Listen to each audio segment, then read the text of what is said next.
Assalamualaikum warahmatullahi wabarakatuh. Monggo sarang-sarang kita lajengaken ngaji kita Fathul Qorib beserta sarannya, mudah-mudahan bermanfaat. Bismillahirrahmanirrahim. Wa sunanuhu utai pira-pira sunai wudu. Ailu wudu tegese wudu iku asratu asya 10 pira-pira suci-wici. Kesunan wudu ini jumlahnya ada 10. Nah, 10 ini adalah sesuai apa yang ditulis oleh Kiai Musonef. Kalau realitanya ya lebih dari 10, seperti yang diungkapkan oleh para ulama bahwa jumlahnya mencapai 50 kesunahan.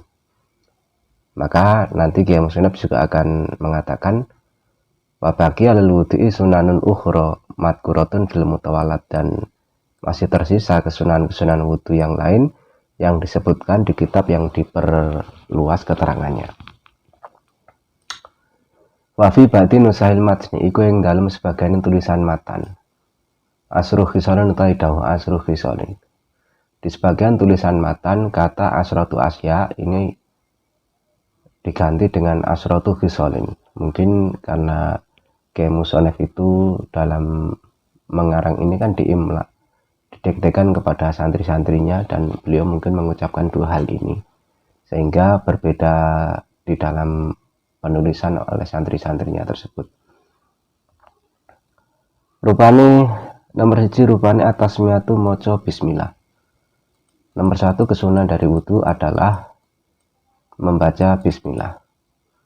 Kita lihat qauluhu atas miyah wa yusanu at-ta'awudu qabla, disunahkan sebelum kita membaca bismillah ta'awud dulu. A'udzubillahi minasyaitonirrajim, maksudnya ta'awud itu wa yazida ba'daha alhamdulillahi alal islam wa nikmatihi. Kemudian disunahkan setelah kita membaca ta'awud dan bismillah membaca lafaz alhamdulillahi alal islam wa nikmatihi.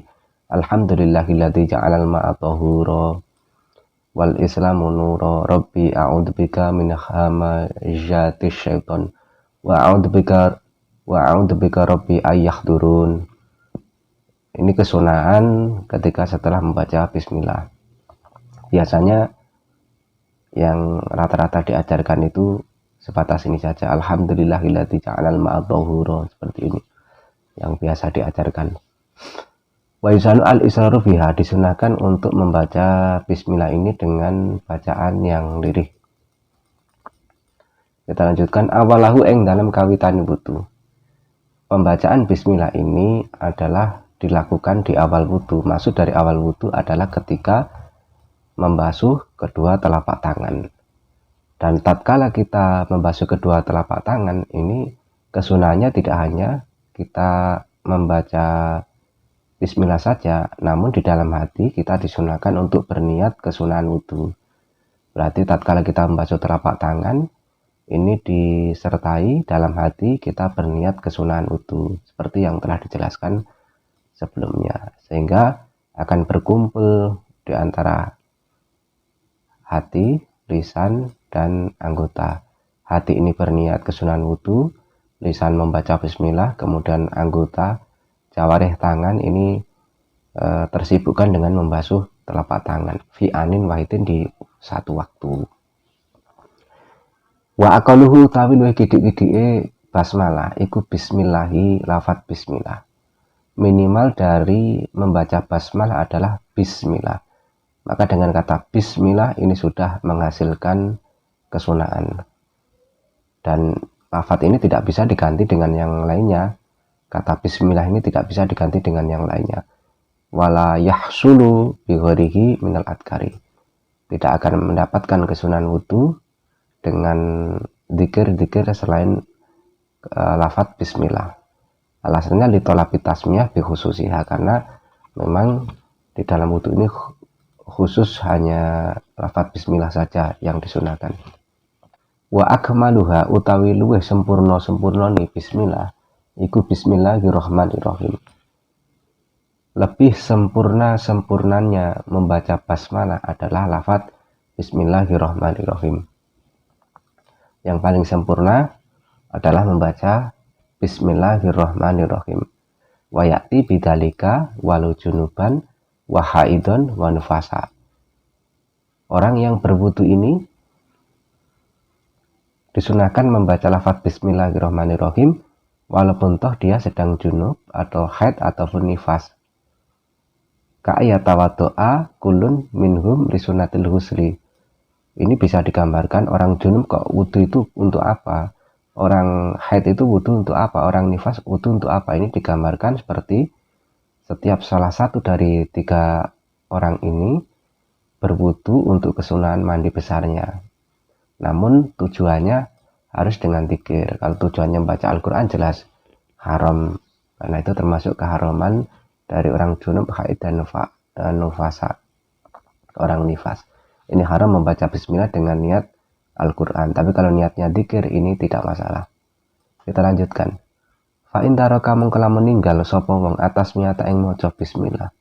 Awalah ing dalam kawitane wudu ata mengko nekani sapa wong pihak lawan basmalah fi asna'i ing dalam tengah wudu. Ketika seseorang ini meninggalkan bismillah di awal wudu, maka silahkan baca bismillah tersebut di tengah wudu. Qaluhu wa in taraka tasmiyah walau amdan, walaupun ketika dia meninggalkan bismillah ini dengan sengaja, tetap disunahkan untuk mendatangi bismillah tersebut, untuk mengerjakan bismillah tersebut di tengah ataupun di akhir boleh. Karena maksud dari awal itu berarti bukan akhir, maksud akhir ini berarti bukan awal, seperti yang ada di dalam bajurnya atap ya, atap bismillah aqaluha au akmaliha. Maksudnya kita mendatangi bismillah dengan minimalnya bismillah, berarti ya bismillah saja. Kemudian sempurnanya berarti bismillahirrahmanirrahim, seperti itu. Wa yazidu 'alaiha awalahu wa akhirahu. Kemudian bismillah itu ditambahi dengan kata awalahu wa akhirahu. Wal murad bi akhirihi ma'atal awal, al murad bil awal ma'atal akhir. Maksud dari akhir dari wudu adalah bukan awal, dan maksud dari awal adalah bukan akhir, maka masuk bagian yang tengah. Kalau fi asna'ihi, tadi dikatakan bahwa ketika seseorang meninggalkan tasmiyah, meninggalkan basmalah, maka dia disunahkan untuk mendatangi atau mengerjakan bismillah tersebut di tengahnya wudu. Maksudnya di tengahnya itu adalah qoblal firogi minhu, sebelum wudu itu selesai. Nah, ini berbeda dengan jima ya, berbeda dengan bersetubuh. Fa'inahu intarokaha fi awalihi layakti biha fi asna'ihi. Karena ketika seseorang ketika melakukan hubungan badan meninggalkan bismillah di awalnya, maka dia tidak diperkenankan untuk mendatangi bismillah pada waktu pertengahan. Kenapa? Alasannya karena orang yang sedang bersetubuh itu dilarang untuk berbicara, hukumnya makruh, kecuali ada hajat. Kalau ada hajat maka tidak masalah. Ini hadisnya, dalilnya adalah hadis dari Abi Hurairah, idza jama'a ahadukum ahlahu fala yangduru ilal farji. Ketika salah satu di antara kalian menjima istrinya, maka janganlah melihat kemaluannya. Fa innahu yurisul amma, karena hal itu bisa mewarisi sifat buta. Dan jangan banyak berbicara, karena itu mewarisi penyakit bisu. Fa in farahu, mongko lamun wis rampung sapa wong minal wudu sanging wudu, lam yakti mongko ra nekani sapa wong pihak kelawan tasmiyah. Jika seseorang itu setelah selesai dari wudu, maka seorang itu tidak disunahkan untuk mengerjakan atau melafadzkan bismillah. Kenapa tidak diperbolehkan atau tidak disunahkan lagi untuk membaca bismillah? Alasannya lingkitoihi, karena memang wudunya telah selesai. Ini berbeda dengan makan. Bihilafil akli fa'inahu ya'ti bika walau ba'dal firohi. Maka ketika ada orang makan, telah selesai makan belum bismillah, dia masih boleh atau mendapatkan kesunahan membaca bismillah. Alasannya liyatakoya'a asyaitonu ma'akalahu, agar setan yang ikut makan karena gara-gara sampean tidak bismillah ini memuntahkan kembali apa yang telah dimakan. Tapi sampean jangan berpikir berarti kalau setannya itu memuntahkan kembali makanannya, piring yang sampean bawa terus menjadi najis, tidak. Wa yalzamu min dalika tanajisul ina. Tidak mesti dari muntahan setan tadi akhirnya wadah kamu itu jadi najis, tidak mesti. Karena apa? Li atami tahakuki konita koyuk fihi, karena tidak secara jelas nyata bahwa setan itu memuntahkan makanan di piring yang kita gunakan untuk makan. Baliumkinu ayakuna kharijahu, bahkan mungkin saja setan itu memuntahkan di luar piring yang kita gunakan. Wal ghurdu ida'u syaiton fakot, maka tujuan dari kita bismillah setelah makan ini hanyalah untuk menyakiti setan, menyiksa setan saja, agar dia memuntahkan kembali makanan yang ikut dimakan besertaan dengan kita yang makan tanpa bismillah. Kemudian maksud dari telah selesai dari wudhu adalah selesai dari pekerjaan-pekerjaannya wudhu. Walau bagi addu'a'u ba'dahu ala ahadi qaulaini irtadahu ar-ramli, walaupun toh masih tersisa doa-doa setelah wudhu menurut salah satu pendapat yang disetujui oleh Imam Romli. Jadi kalau menurut pendapat yang disetujui oleh Imam Romli ini, maksud dari selesai wudhu artinya selesai dari pekerjaan-pekerjaan wudhu. Selesai pekerjaan wudhu berarti yang terakhir itu membasuh kedua kaki ya. Walaupun toh masih tersisa doa, ini tetap dia tidak disunahkan untuk membaca basmalah. Akan tetapi dinukil dari Imam Ziyadi dan Imam Sibro Malisi bahwa maksud telah selesai dari wudhu ini adalah sampai pada tawabiknya. Tawabik itu berarti hal-hal yang mengikuti terhadap wudhu seperti dzikir dan sebagainya. Hatta dzikra ba'dahu, sehingga dzikir setelahnya. Bahkan sholawat terhadap Nabi dan membaca surah Inna anzalnahu wa hadza aqrabu, dan mendapat ini adalah yang lebih dekat. Artinya begini, kalau menurut Imam Sibro Malisi dan Imam Ziyadi, bahwa maksud selesai dari wudhu ini adalah mencakup setelah selesai membaca dzikir setelah wudhu dan sholawat Nabi dan membaca surah Inna anzalna. Setelah selesai surat Inna anzalna baru ini dinamakan selesai dari wudhu. Berarti kalau umpama setelah membasuh kedua kaki ini masih disunahkan membaca bismillah, bismillahi awalahu wa akhirahu, atau disebutkan bismillahirrahmanirrahim awalahu wa akhirahu. Terus kemudian baru membaca dzikir, ini nggak masalah. Wa hadza aqrabu, dan pendapat ini lebih dekat dengan kebenaran. Kemudian kita lanjutkan.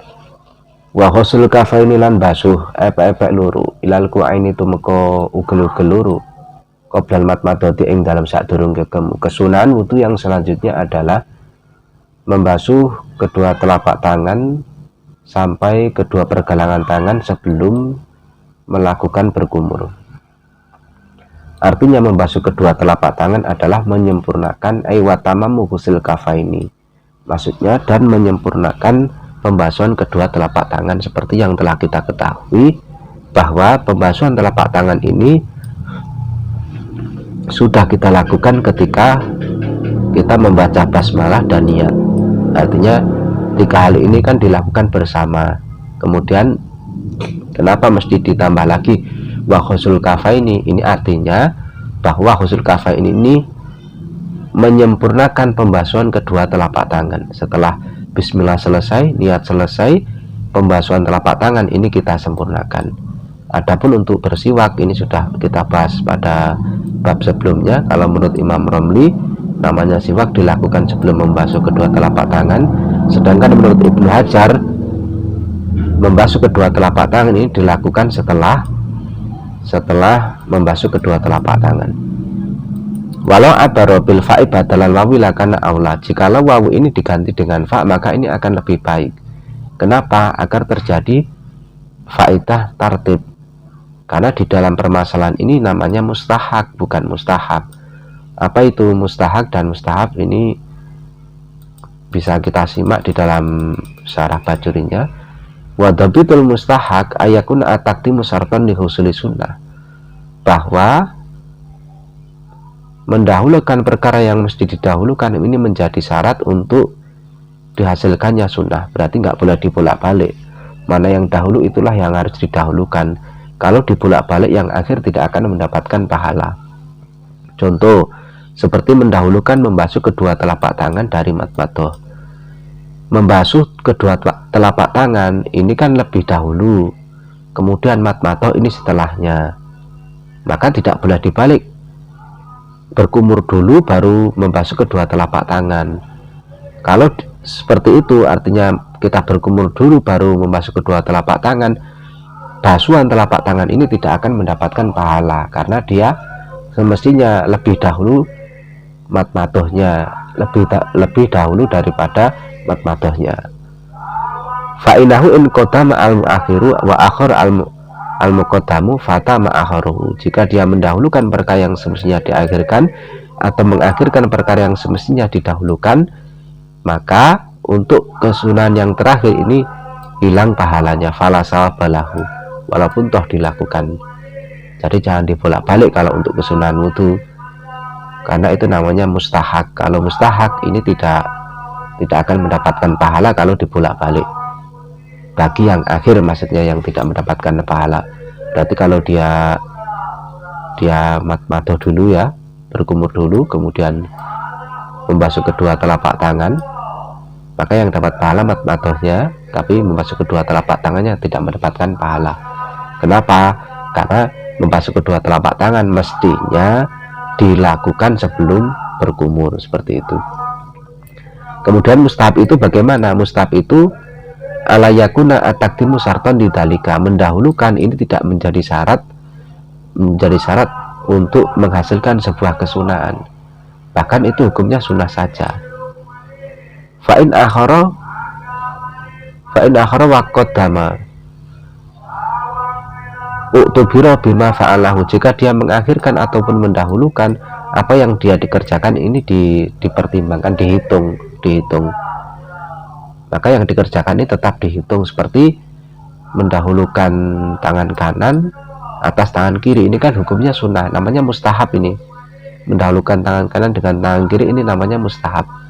Umpama toh dia dibalik ya, umpama dibalik dia melakukan tangan kiri dulu dan mengakhirkan tangan kanan, ini tetap dihitung, pembasuhannya tetap dihitung, walaupun toh tidak mendapatkan pahala, hanya diiktibar saja, hanya dihitung saja, tapi tidak mendapatkan pahala.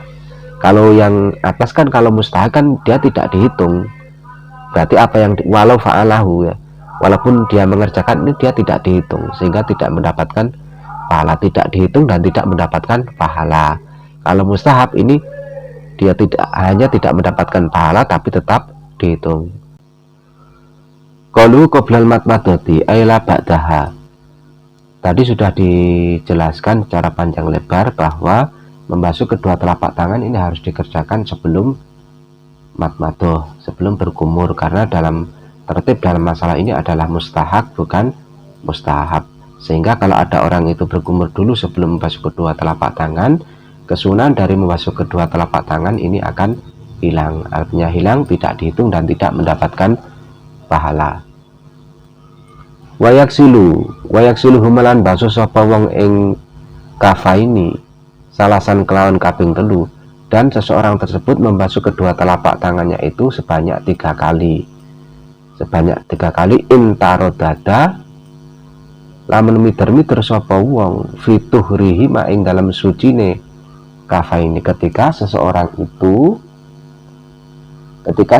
itu meragukan kesucian dari kedua telapak tangan tersebut. Kata intarodada ini bukanlah sebuah qaid.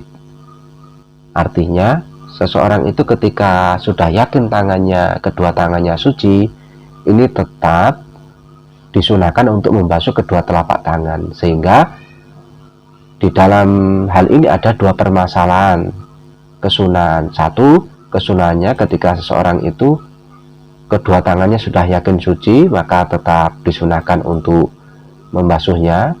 Dan ketika seseorang itu ragu akan kesucian dari kedua telapak tangannya, nanti akan ditambah satu lagi permasalahan lagi, yakni ketika dia yakin akan kenajisan dari kedua telapak tangannya. Kita lihat di qauluhunya, qauluhu intarodata fituhrihima fa intayakona, mongko lamun yakin sapa wong najasatahuma ing najise kafaini tadi, ketika seseorang itu yakin atas kenajisan dari dua telapak tangannya, maka haram baginya untuk memasukkan kedua telapak tangan di dalam wadah tempat air untuk wudu sebelum dia membasuh kedua telapak tangan tersebut, kecuali di air yang banyak, yang hoiru musabal, yang memang tidak disiapkan untuk melakukan bersuci. Artinya musabal itu umpama ada orang mewakafkan air khusus untuk berwudu, nah ini namanya musabal. Kalau air yang musabal ini hukumnya tidak diperbolehkan walaupun jumlahnya banyak. Alasannya kenapa hukumnya haram memasukkan kedua telapak tangan yang najis ke dalam wadah air yang tidak banyak? Karena lima fihi minat tadomuhi binajasah, karena ini namanya melumuri perkara yang suci dengan najis, ini hukumnya haram. Qaluhu qabla idkhalihima al-ina'a qad arafta annahu quyita fi sunati ghuslihima salasan inda taraddud fi tuhurihima la fi sunnatil wudu'i. Seperti yang telah kita bahas sebelumnya, hukumnya sunnah untuk membasuh kedua telapak tangan sebelum memasukkan ke dalam sebuah wadah ini terjadi ketika sampean ragu atas kesucian kedua telapak tangan tersebut, bukan di dalam kesunahan wudhu. Kalau masalah kesunahan wudhu itu kan tidak terkait dengan ketika itu orang itu ragu atau tidak. Bahkan ketika dia suci pun ini tetap disunahkan untuk membasuh kedua telapak tangan. Kita lanjutkan. Al-mustamila kang mengku alamain ing atase banyu dunakulata ini kang kurang saking rogolah, yang mana wadah tersebut ini hanya memuat air yang kurang dari 2 kolah. Artinya ketika seseorang itu ingin mencelupkan tangannya pada wadah yang berisi air dari kurang dari 2 kolah dan dia masih ragu atas kesucian kedua telapak tangannya, maka dia disunahkan untuk membasuh kedua telapak tangannya. Fa ilam yaksilhuma, mongko lamun ora basuh sapa wong ing kafaini, ketika seseorang tersebut tidak mau membasuh kedua telapak tangannya padahal dia mau memasukkan tangannya ke dalam sebuah wadah yang airnya kurang dari 2 kolah, maka hukumnya dimakruhkan. Kuriha mongko den makruhake lahu keduwe wong apa khamsuhuma nyemplungake kafaini fil ina'i ing dalam wadah, maka hukumnya dimakruhkan baginya untuk mencelupkan kedua telapak tangannya di dalam wadah tersebut. Wa in tayakona, lan lamun yakin sapa wong tuhrohuma ing sucine kafaini, lam yukroh mongko raden makrohake lahu keduwe wong apa khamsuhuma nyemplungake kafaini. Ketika seseorang tersebut sudah yakin atas kesucian dari kedua telapak tangannya, maka dia tidak dimakruhkan untuk memasukkan kedua tangannya di air yang berisi kurang dari 2 kolah seperti yang telah dijelaskan tadi. Wal madmadatu wallahu a'lam bishawab. Kita lanjutkan pada pertemuan selanjutnya. Wassalamualaikum warahmatullahi wabarakatuh.